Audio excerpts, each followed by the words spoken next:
yo creo que el Señor no nos trajo acá esta noche solo porque viniéramos o solo porque no tuviésemos qué hacer, sino que nos trajo acá para hablarnos al corazón. ¿Cuántos dicen amén?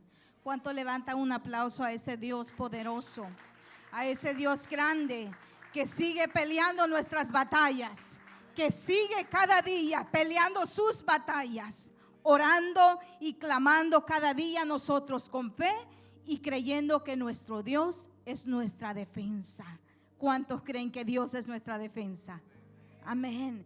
Yo lo veo, ¿verdad? Un poco callado. Yo vine motivada. ¿Por qué? Porque esta mañana, mientras hablaba con Dios, Dios habló a mi corazón. Y cuando Dios habla a nuestro corazón, es porque Él quiere darnos a conocer sus mandamientos, pero también enseñarnos cosas nuevas. Amén. Vamos a ir al Salmo 118. Vamos a estar leyendo el verso 16 y 17. Léalo conmigo. La palabra se lee en nombre del Padre, en nombre del Hijo y del Espíritu Santo. Y dice de la siguiente manera: la diestra de Jehová, ¿cómo es? Es sublime. La diestra de Jehová, ¿qué hace? Valentías. Dígale al que está a su lado: la diestra de Jehová te hace valiente. Tú no eres valiente, dígale, por lo que eres ni lo que has alcanzado, sino porque la diestra de Jehová te hace valiente. Dígale al que está a su lado. ¿Cuánto creen? Mírelo con fe, mírelo con fe. No lo mire así. Sí es valiente el que está a su lado. Con el hecho que haya venido esta noche, usted es valiente. Porque verdad, muchos quizás propusieron, pero no lo hicieron. ¿Y sabe qué? El estar aquí nos hace valientes. Me ministraba tanto la valentía de aquella mujer, ¿verdad? Cananea, que dice que oyó decir que Jesús estaba pasando por ahí. Y dice que al oír que Jesús llegó a ese lugar, salió desesperada, dando voces y clamando, diciendo: Hijo de David, ten misericordia de mí, porque tengo una hija que es gravemente atormentada. Mire la valentía de esta mujer de salir. Hay momentos que tenemos que salir, hermano, que no se pueden resolver las cosas en casa, en silencio, sino que hay que hacer algo. Dígale al que está ahí: hay que hacer algo. Y esta noche dígale: con el hecho que hayas venido, está demostrando que estás haciendo algo, y Dios va a hacer algo a tu favor. Mire, dice que ese día la mujer, ¿qué le dijo Jesús? Mujer, ya te atreviste a salir, le dijo. Te atreviste a gritar, te atreviste a venir a este lugar. Hágase contigo como quieras. Eso le dijo Jesús a la cananea. Imagínese a usted que se atrevió esta noche a venir aquí. Es más, dése un aplauso a usted y dígale: Señor, gracias por la valentía y la fuerza que me has dado para estar aquí. Algo tú vas a hacer en mí esta noche. Vamos, clamemos esta hora, llenemos este lugar de alabanza, porque Dios es un Dios de vivos. Dice que Él no es un Dios de muertos. ¿Y a dónde se guarda el silencio? ¿Dónde está qué? Los muertos. Y aquí estaban los vivos. ¿Por qué? Porque dice que Él nos ha dado vida, y vida en abundancia. Amén. Amén. Vamos a ir al Salmo. Dice allí, ¿verdad? El siguiente versículo. No estoy predicando todavía, era una introducción. Dice: no moriré, sino que viviré y contaré las obras de Jehová. Diga: no moriré, sino que viviré y contaré las obras de Jehová. Amén. Hoy quiero yo, ¿verdad?, hablar bajo ese tema. Diga: no moriré. Y no estoy hablando físicamente, porque todos vamos a morir en un momento. Puede ser ya, mañana, entre años, no se sabe. Pero nuestra vida espiritual, nuestra fe no puede morir. Porque si nuestra fe muere, mueren nuestros sueños. Si muere nuestra vida espiritual, mueren nuestros anhelos. Si mueren nuestras expectativas espirituales, muere todo nuestro propósito. Pero cuando nosotros vivimos en fe, vivimos alimentados, cimentados, arraigados en el Dios que hemos creído, vamos a vivir. Dígale: no moriré, sino que viviré y contaré las obras de Jehová. ¿Cuántos creen que van a vivir, a sobrevivir y a vivir cada día en fe? Y van a anunciar las maravillas del Señor. Porque muchos, ¿verdad?, han empezado este camino y han muerto a la mitad del camino. Y no estoy hablando física, sino espiritualmente. Se han quedado, han muerto, no han querido continuar, no han tenido la fuerza para avanzar. Pero cuando Dios está con nosotros y nosotros buscamos a Dios, no vamos a morir. Aún en el proceso, aún en la dificultad, no moriremos, porque Jehová ha prometido estar con nosotros. Entonces el salmista decía: no moriré, sino que viviré para contar las obras del Señor, para anunciar a Dios. Amén. Mientras esta mañana me levantaba y hablaba con Dios, Dios ministró tanto mi corazón en esa palabra. Y yo le decía: Señor, gracias porque no nos has llamado para morir, sino para vivir y contar lo que tú has hecho en nosotros. ¿Cuántos tienen testimonio en este lugar? Todos, ¿verdad? Todos tenemos testimonio de lo que Dios ha hecho. Todos tenemos un testimonio de dónde Dios nos ha sacado, de dónde Dios nos ha alcanzado, de dónde Dios tuvo misericordia y se acordó de nosotros. Yo tengo testimonio de lo que Dios ha hecho en mí y de lo que sigue haciendo, porque Dios no ha terminado. No ha terminado el Señor. Así como le dijo a Jacob, ¿verdad? No te dejaré, le dijo, sino que proseguiré hasta que cumpla lo que he dicho de ti. Eso le dijo a Jacob.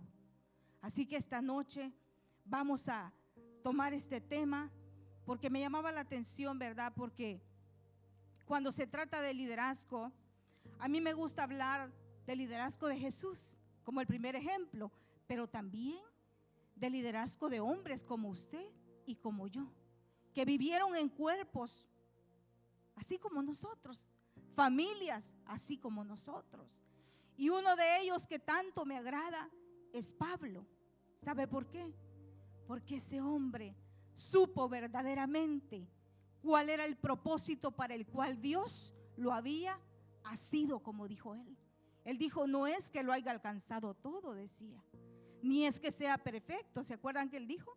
Sino que prosigo cada día hacia la meta, dijo, para la cual fui asido por Cristo. ¿Verdad? Como quien dice, para la cual fui alcanzado. Entonces, a mí me gusta tanto cuando hablo de liderazgo, hablar de este hombre, porque este hombre pasó circunstancias, pruebas, pasó, como dijo él, ¿verdad?, muchas cosas, pero él sobrevivió en fe para contar, sobrevivió para anunciar, sobrevivió para marcar generaciones, y no solo generaciones presentes, sino generaciones venideras. Aún nosotros, cuando leemos esas historias impresionantes de este hombre, nuestros corazones se compungen. Y yo le digo: Señor, ¿cuánto nos falta? ¿Cuánto necesitamos cada día? Cuando yo leo eso me quedo impresionada y le digo: Señor, verdaderamente es tan poquito lo que hemos alcanzado, es tan poco lo que hemos conocido y es tanto lo que nos falta. Y me llamaba tanto la atención mirar cómo el apóstol Pablo, desde aquella experiencia que tiene mientras se dirigía a Damasco, que el Señor lo llama y lo tira a tierra, ¿verdad? Y allí dice que entró en su proceso de liberación, de sanidad. Mientras ese día Dios le introduce su visión, Dios le mete su propósito al corazón del apóstol Pablo. Él comenzó a caminar enfocado en ese propósito y nada lo desvió. No lo desviaron las calumnias, no lo desviaron las críticas, no lo desviaron lo que los demás decían, no lo desviaron lo que estaba pasando, no lo desvió la persecución, no lo desvió el encarcelamiento, nada de eso lo desvió, sino que su mirada estaba puesta ¿dónde? En Jesús, en el propósito, en el blanco que es Cristo, como dijo él. Ese era su enfoque.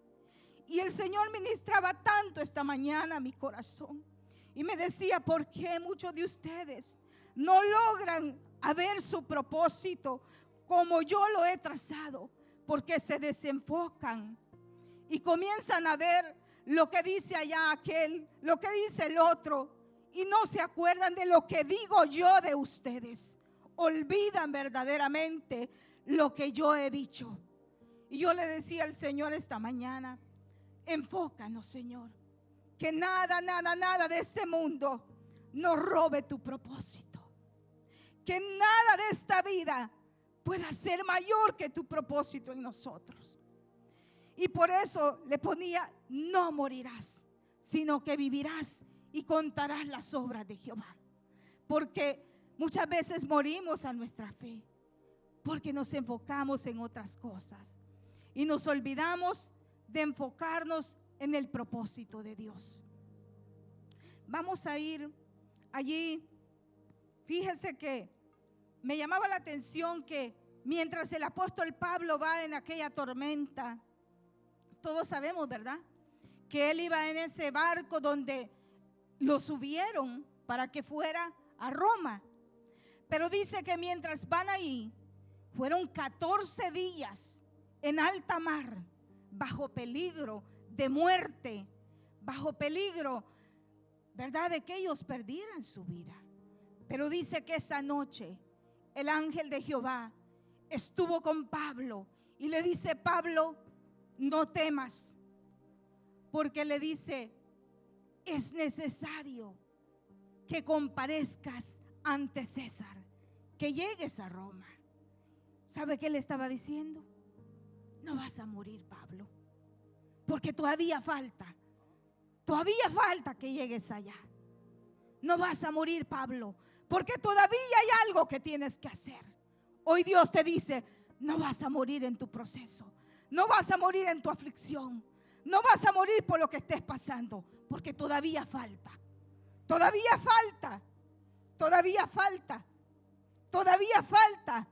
que llegues al propósito que Dios ha trazado sobre tu vida, sobre tu corazón. Mira, esa noche le dijo: no temas, Pablo, es necesario que comparezcas ante César. Y Pablo estaba tan seguro que esa noche le dice a los que van junto con él en aquella nave, los exhortó que comieran y le dice: no teman, que no vamos a morir. Vamos a perder la barca, sí, pero nuestras vidas no van a perecer. Puede ser que perdamos la barca, hermano. La barca puede significar muchas cosas materiales, puede ser, pero no vamos a morir, sino que vamos a seguir creyendo que Dios nos lleva hacia su destino, hacia su propósito. Y dice que eran 14 noches, pero al amanecer se dieron cuenta que estaban cerca de un lugar ya en tierra. Y dice allí, lo vamos a ir a Hechos 28, vamos a estar leyendo allí del 1, porque Dios ministró tanto mi corazón a través de esto. Dice que estando ya a salvo, después de esos 14 días de alta mar, de peligro, dice que estando ya a salvo, dice él, supimos que la isla se llamaba Malta, donde llegaron. Y dice que los naturales, o sea, los habitantes de ese lugar, dice, no nos trataron no con poca humanidad, porque encendieron un fuego y dice, nos recibieron a todos a causa de la lluvia que caía y el frío. Oiga, dice que después de salir del agua, ¿se imagina cómo iban ellos? Iban mojados, ¿verdad? Y todavía dice que hay lluvia y frío. Hay veces que así nos pasa. Tenemos, ¿verdad? Quizás pasando esto y todavía nos enfrentamos a más. Porque dice que llegaron ahí y dice que había lluvia y mucho frío. Pero dice que, el siguiente por favor. Dice que entonces, habiendo recogido Pablo algunas ramas secas, dice que las echó al fuego. Y dice que una víbora, huyendo del calor, ¿qué hizo? Se le prendió en la mano a Pablo, ¿verdad? Cuando los naturales, dice, vieron la víbora colgando de su mano, se decían unos a otros: ciertamente este hombre es homicida. ¿A quién ha escapado del mar? La justicia no le dejará vivir. Mire cómo decían, ¿verdad? Dicen, este hombre se salvó de la tormenta, pero la justicia ya le cayó, porque hoy que lo mordió la víbora, no va a sobrevivir. Y eso es lo que mucha gente dice. Miren, el hermano pasó por esto, pero vamos a ver hoy. Y muchas veces la gente habla así, pero no dejemos que eso nos desenfoque del propósito. Pablo no se desenfocó, sino que siguió.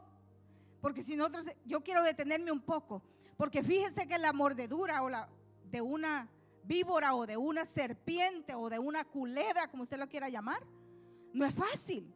Yo no sé si usted ha visto o ha experimentado, pero nosotros lo experimentamos con mi hermana. Mi hermana dice que se levantó una mañana con el propósito de atender a su familia. Tenía su niño como alrededor de 3 años de edad.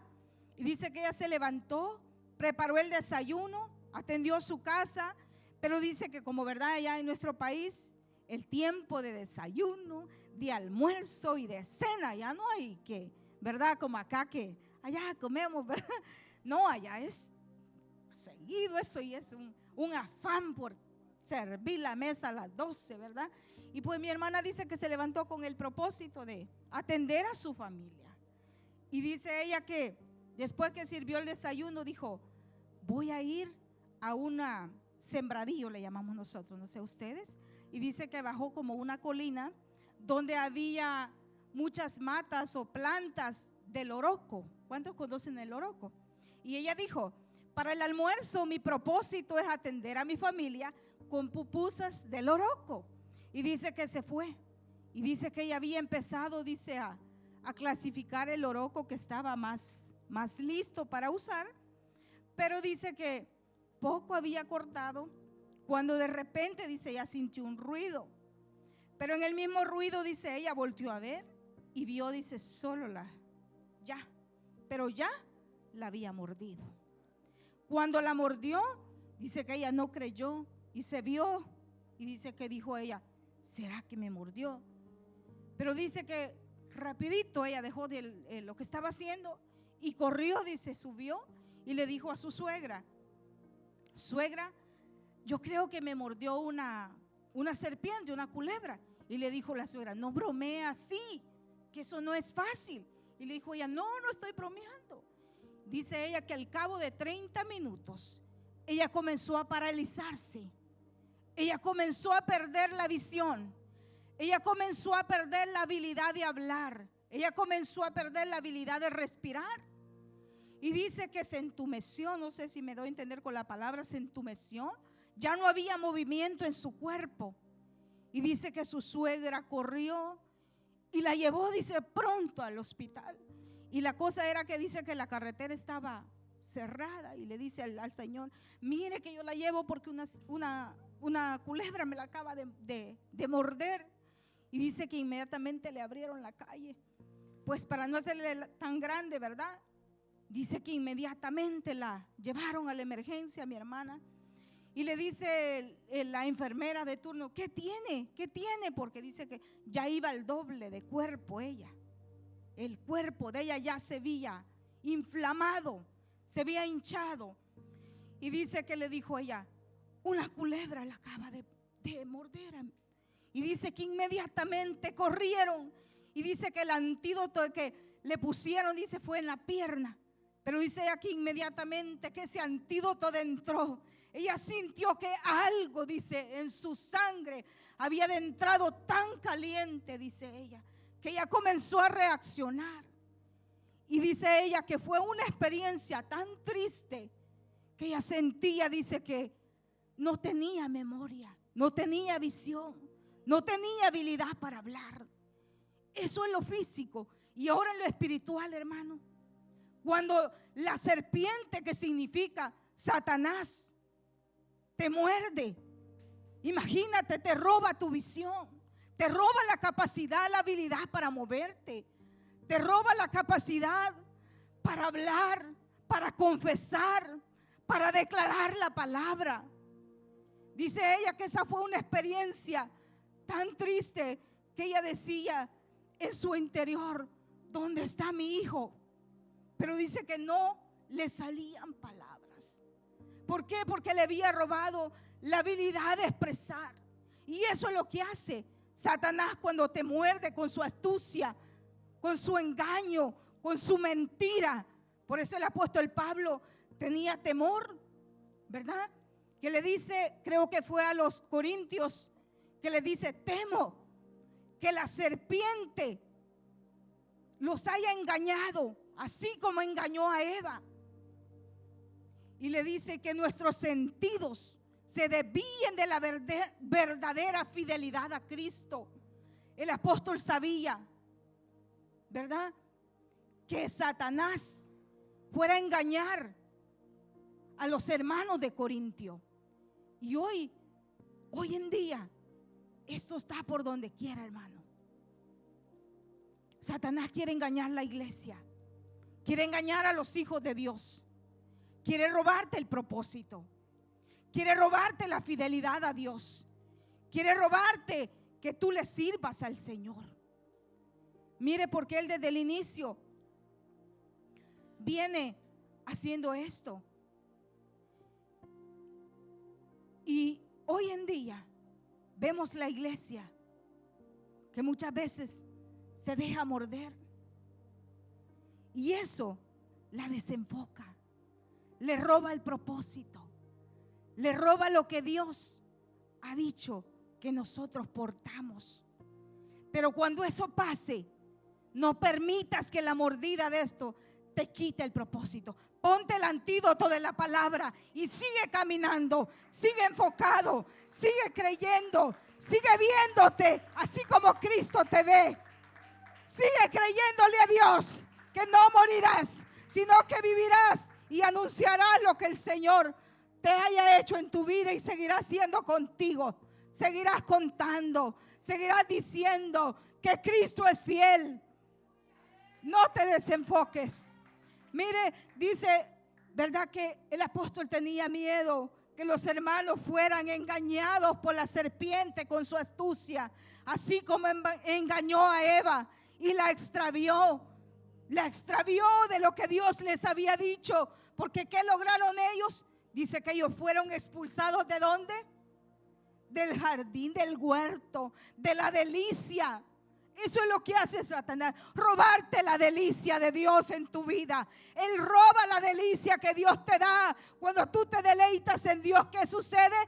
Dice que Él concederá las peticiones de tu corazón.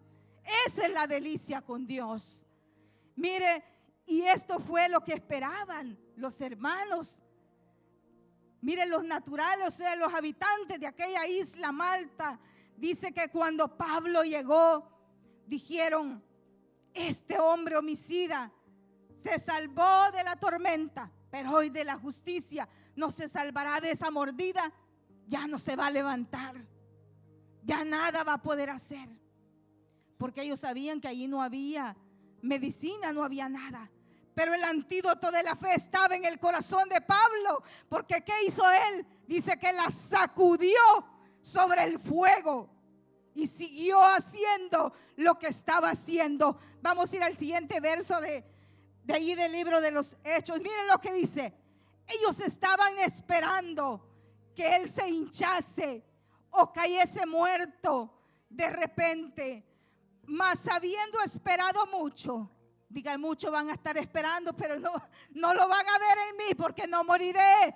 Dice que estaban esperando mucho y viendo que ningún mal le venía, que dice, cambiaron de parecer porque dijeron que era un Dios. Diga, muchos van a cambiar de parecer porque en mí está la confianza en Dios. Yo le creo a Dios. Yo le creo a Dios. Vamos, digamos esta noche, yo le creo a Dios. Muchos van a estar esperando que tu fe decaiga, pero cuando tú le crees a Dios, van a cambiar de parecer, porque tú vas a ver a Dios obrar. Mire, dice que estos esperaban que Pablo se hinchara y cayera muerto. Dijeron, este aquí ya se va a morir. Este aquí ya no se va a levantar. Este aquí ya no tiene propósito. Este aquí, hasta aquí llegó. Pero dice que ningún mal le venía. Y cambiaron de parecer y dijeron que era un Dios. El siguiente. Y dice, en aquellos lugares dice que había propiedades del hombre principal de la isla, llamado Publio, ¿verdad? Quien nos recibió y nos hospedó solícitamente. ¿Cuánto? 3 días. Mire, 3 días en la casa del dueño de la isla. Oiga, Dios, ¿dónde Dios lo llevó? ¿Y usted cree que fue casualidad que la serpiente mordiera a Pablo? ¿Que esta víbora lo mordiera? No fue casualidad. Hay cosas que te van a pasar o te pasan, no por casualidad, sino porque Dios te quiere promover. Dios quiere mostrar de qué estás hecho. Dios quiere dar a conocer tu fe. Hay cosas que pasan por eso, hermano. Hay cosas que pasan por eso. No son casualidad. Y dice que fueron 3 días. Y dice que aconteció que el padre de Pul, dice que estaba en cama, enfermo de fiebre y de desintería. Y dice que entró Pablo a verle. Y después de haber orado, le impuso las manos y le sanó. Aleluya. Mire, después dice que entró Pablo a verlo. Y después de haber orado, le impuso las manos y le sanó. ¿Cuántos creen que Dios va a usar tus manos para sanar? Esas mismas manos que el enemigo le quiso entumecer, le quiso morder, le quiso quitar la autoridad. Ahí Dios las usó para ponerlas sobre las manos de este hombre que estaba enfermo. Dice que allí Dios sanó a este hombre. ¿Por qué? Porque Pablo mostró su fe. Pablo mostró su confianza. Pablo sabía que esa serpiente, esa víbora, no le iba a causar daño, sino que dice que él siguió encendiendo el fuego, siguió poniendo leña al fuego para que se mantuvieran calientes los de su alrededor. Nosotros como líderes hay momentos que vamos a pasar crisis, dificultades, pero ¿cuál es tu actitud? ¿Te vas a sentar? ¿Te vas a enfriar como los demás? ¿O vas a calentar el fuego para que los demás se calienten contigo? ¿Te vas a sentar a enfriarte como los demás? ¿O vas a encender el fuego para que los que están fríos se calienten contigo? ¿Qué vas a hacer? Tenemos que hacer algo. Dice que Pablo no se sentó, aunque estaba mordido. Dice que siguió encendiendo el fuego para que los que tenían frío se calentasen. Como líder, eso es lo que te toca. Aunque te muerda, di yo tengo el antídoto y las mordidas no me harán daño. A veces Satanás te quiere morder con críticas. Satanás te quiere morder con lo que los demás dicen. Pero cuando tú te sacudes, nada de eso te hará daño, porque Dios te va a defender. Dios lo va a usar para que tú puedas hablar que Él está contigo. Dice que fueron 3 días en la casa de este hombre. No fue casualidad, fue un propósito. Lo que Dios permitió que Pablo pasara en ese lugar. Y por eso le decía, cuando de liderazgo se trata, me gusta hablar de él, porque es un hombre digno de imitar. Es un hombre que le creyó a Dios. Es un hombre que en medio de sus procesos creyó que el Dios que lo había llamado no lo iba a dejar. Creyó que el Dios que lo había separado estaba con él. Y así nosotros.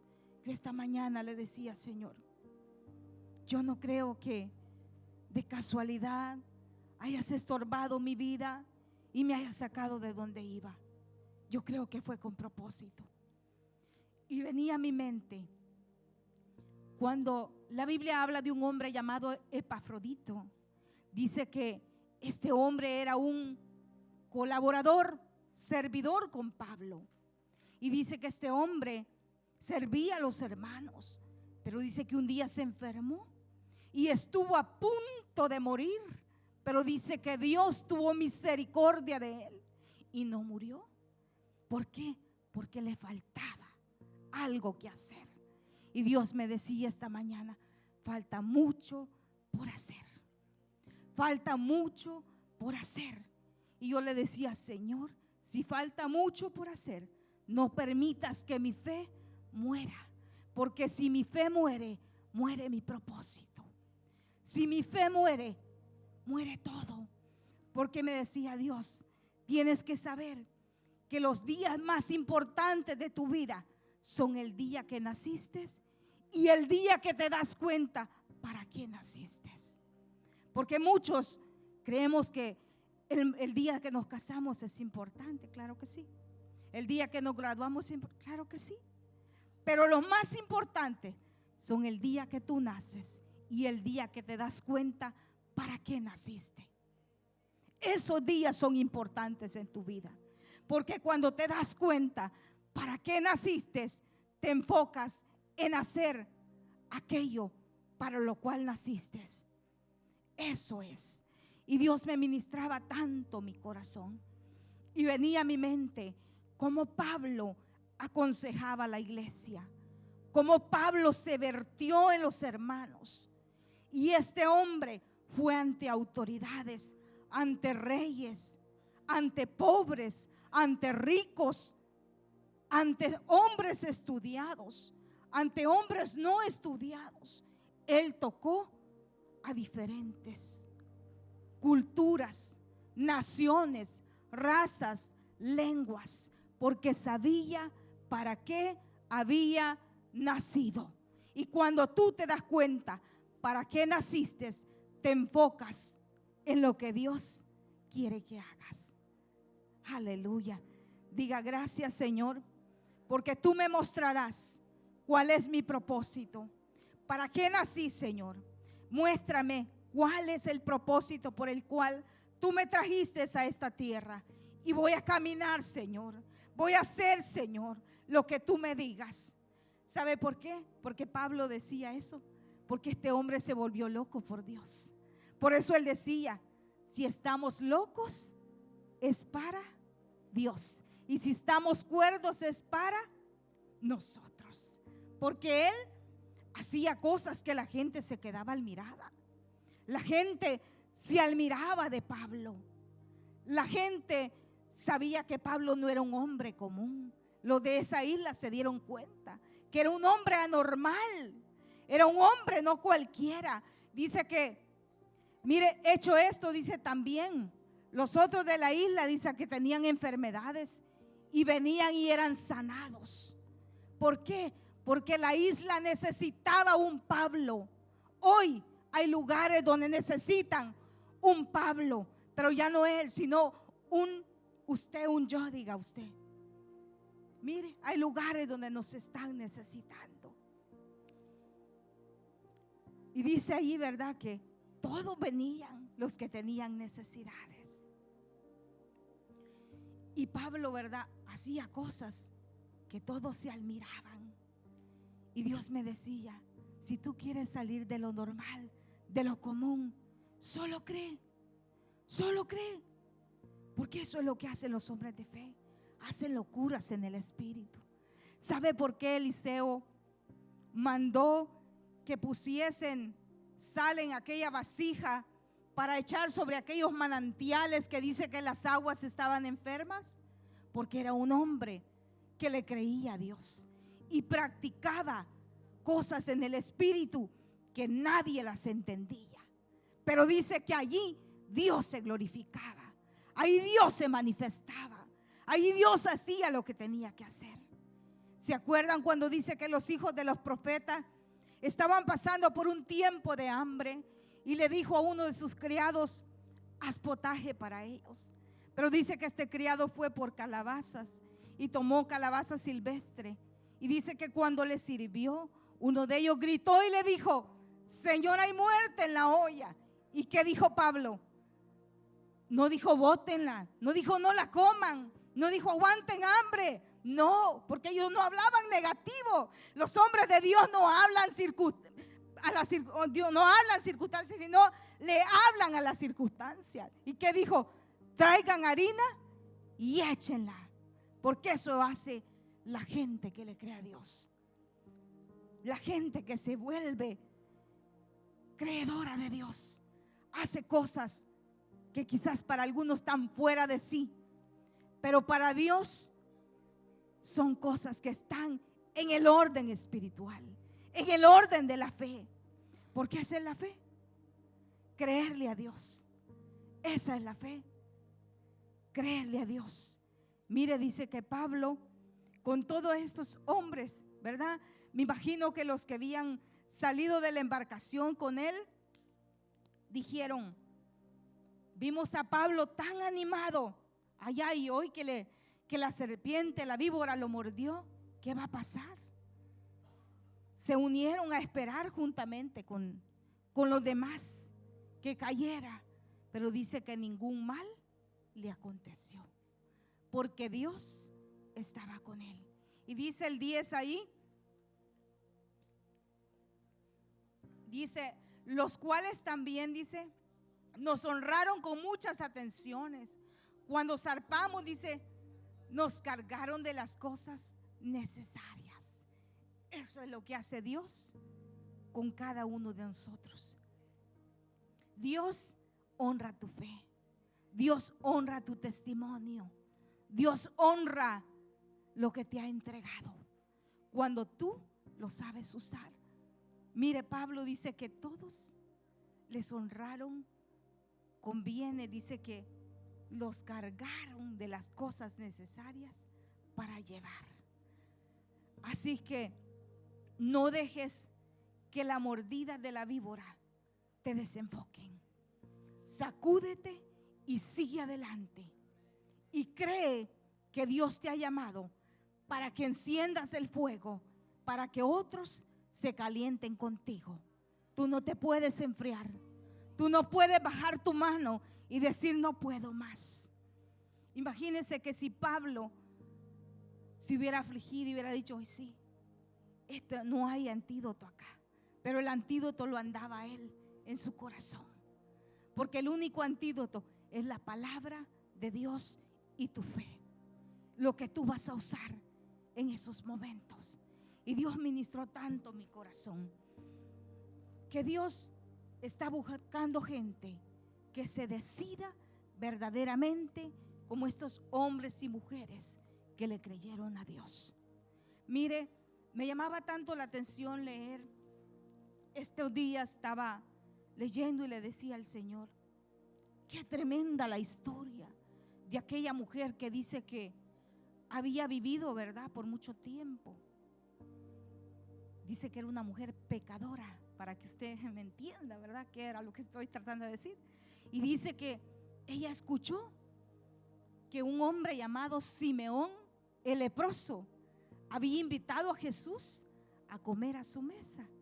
Y dice que cuando ella escuchó, fue y dice que trajo un perfume de mucho precio, y dice que lo derramó sobre los pies del maestro. ¿Y sabe qué dijo Simeón? Si Jesús supiera quién es ella, ¿creen que estaría él quieto recibiendo eso? Y Dios ministró tanto mi corazón que así hay gente como la mujer. Dios desea gente como ella, que lo que el enemigo quiso usar para destruirlo, hoy lo usen para testificar que Dios restaura. Porque dice que Jesús dijo: donde quiera que este evangelio se predique, se testificará de ella. Pero no dijo de Simeón lo mismo, sino que siguió diciendo el leproso. ¿Por qué? Porque muchos pueden tener a Jesús en su mesa, en su casa, pero no se abren como esta mujer y siguen leprosos de su corazón. Y Dios no trabaja con los que siguen leprosos en su corazón, porque estaba en la casa de Simeón, pero no trabajó con Simeón, sino con la actitud de la mujer que se humilló, reconociendo y dándolo todo para su maestro. Eso es lo que Dios hace. Póngase de pie esta noche y vamos a orar y nos vamos a sacudir de todas esas mordidas que quizás hemos recibido a lo largo de este caminar, a lo largo de estos días, de este tiempo. Quizás hemos recibido mordidas de víboras que se oponen en nuestro caminar con el Señor. Yo le decía al Señor, no es fácil cuando hay procesos. Y yo le decía, el Señor me decía, pregúntales qué harían ellos si sus hijos vienen y le dicen que ellos son homosexuales. ¿Qué harían? ¿Qué haríamos nosotros de padre? Pregúntales qué harían ellos de padres si sus hijos vienen y le dicen que se quieren casar o están casados con alguien de su mismo sexo. Esas son cosas que vienen muchas veces para quitarnos la fe. Pero cuando tu mirada está puesta en el Señor, no importa lo que pase, vas a llegar a tu propósito. Vas a llegar donde Dios diga que vas a llegar. Dice que a Pablo le dijo, todavía te falta ir donde César. Todavía tienes que llegar allá a ese lugar. Y Pablo, esa era la seguridad que tenía, que no iba a morir, que iba a llegar a cumplir lo que Dios decía de su vida. Esta noche, ahí donde estás, inclina tu rostro y dile: Señor, ayúdame. Vamos, clama por su ayuda, clama por su socorro, clama para que Él te pueda ayudar.